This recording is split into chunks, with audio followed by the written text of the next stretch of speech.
नमस्कार दोस्तों।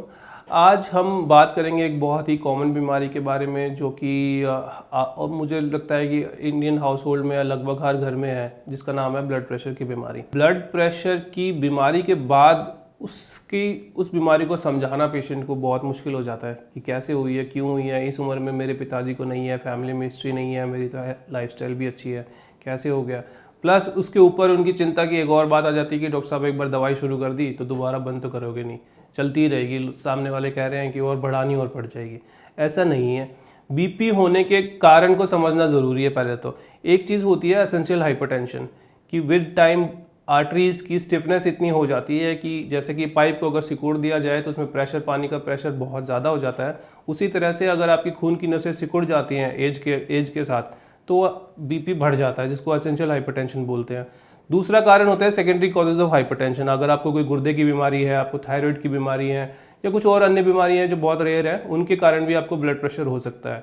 तो पहले हमारा गोल होता है कि अगर यंग पेशेंट है, जवान पेशेंट है जिसको फैमिली में हिस्ट्री नहीं है, उसके सेकेंडरी कॉजेज ऑफ हाइपरटेंशन को रूल आउट करना। अगर उन कारणों से ब्लड प्रेशर है तो अगर हम उसके सेकेंडरी कारण को ठीक कर देंगे तो ब्लड प्रेशर अपने आप ही खुद ब खुद ठीक हो जाता है, उसमें कोई दवाई की कभी ज़रूरत पड़ेगी ही नहीं आपको। सेकेंड आता है एसेंशियल हाइपरटेंशन। अगर आपको एसेंशियल हाइपरटेंशन है तो आपको दवाइयाँ खाना बिल्कुल ज़रूरी है, और इसकी रेंज होती है। अगर कुछ रेंज अगर 130 140 तक है, 150 तक भी है, तो अगर आप अपने खाने में नमक कम कर देंगे, आप रेगुलर एक्सरसाइज करेंगे तो आई एम श्योर आपका बीपी कम आ जाएगा, और दवाइयाँ भी हम अब बंद कर देंगे। कोई डॉक्टर खुश नहीं है दवाइयाँ देके।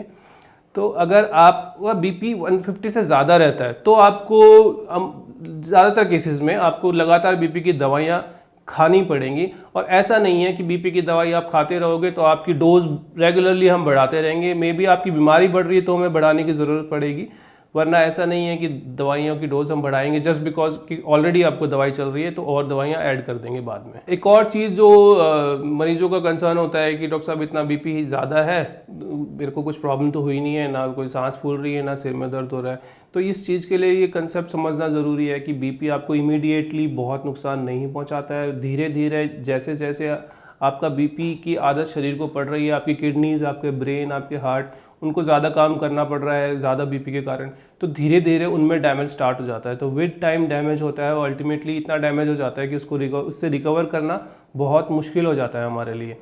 तो अगर आपको ब्लड प्रेशर की शिकायत है तो आपको उसको कंट्रोल करना बहुत ज़रूरी है, चाहे आप उसे नमक कम करके करें, चाहे आप अपनी लाइफस्टाइल मॉडिफाई करके करें, चाहे आप दवाइयों से, पर कम करना बहुत ज़रूरी हो जाता है। हम रखें आपका ख्याल।